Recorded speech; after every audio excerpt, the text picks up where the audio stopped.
नमस्कार, मी दिलीप स्वामी, जिल्हाधिकारी तथा जिल्हा दंडाधिकारी बोलतोय। आपणाला सर्वांना माहिती आहे, आंतरराष्ट्रीय स्तरावरच्या काही प्रसंगामुळे आपल्याकडे गॅस आणि डिझेल पेट्रोलचा तुटवडा आहे अशा पद्धतीच्या बातम्या प्रसारित झाल्या। काही लोकांनी अफवा पसरवले, त्यामुळे खूप ठिकाणी पॅनिक परिस्थिती निर्माण झालेली आहे। परंतु जिल्हा प्रशासन या संदर्भामध्ये दक्ष असून सर्वत्र तपासणी सुरू आहे। आपल्याकडे डोमेस्टिक म्हणजे घरगुती गॅस वापराच्या संदर्भामध्ये कुठलीही अडचण नाही आहे। त्यामुळे घरगुती गॅस ग्राहकांनी पॅनिक होण्याची कुठलीही आवश्यकता नाही आहे। आपल्याला रजिस्ट्रेशन नंतर जो काही कालावधी दिला जाणार आहे त्या कालावधीमध्ये आपल्याला गॅस सिलेंडर मिळणार आहे। फक्त कमर्शियल गॅस उपलब्धतेच्या बाबतीमध्ये अडचण निर्माण झालेली आहे। त्याच्या संदर्भामध्ये सुद्धा शासन स्तरावरून प्रयत्न चालू आहेत आणि जिल्हा प्रशासन स्तरावर सुद्धा या संदर्भामध्ये विविध कंपन्यांशी बोलणे चालू आहे।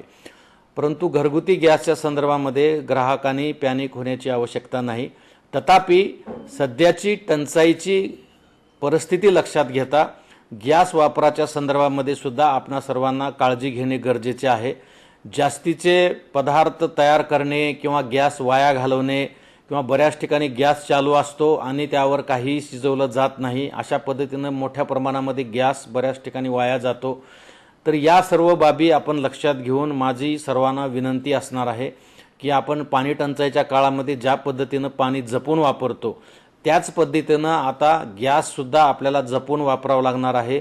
जोपर्यंत ही परिस्थिती निवळत नाही तोपर्यंत प्रत्येक ग्राहकाने आवश्यकतेप्रमाणेच अत्यंत काटेकोरपणे गॅसचा वापर केला तर आपल्याला गॅस पुरेसा उपलब्ध होऊ शकतो।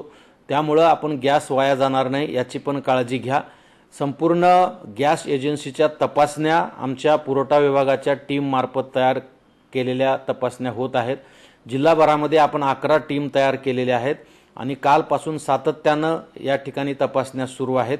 कुणी जर काही सावळा गोंधळ करत असेल, काळा बाजार करत असेल आणि त्याच्या पद्धतीने काही साठे वगैरे करून ठेवत असतील तर तुम्ही जिल्हा प्रशासनाशी संपर्क करा, जिल्हा पुरवठा अधिकाऱ्याशी संपर्क करा।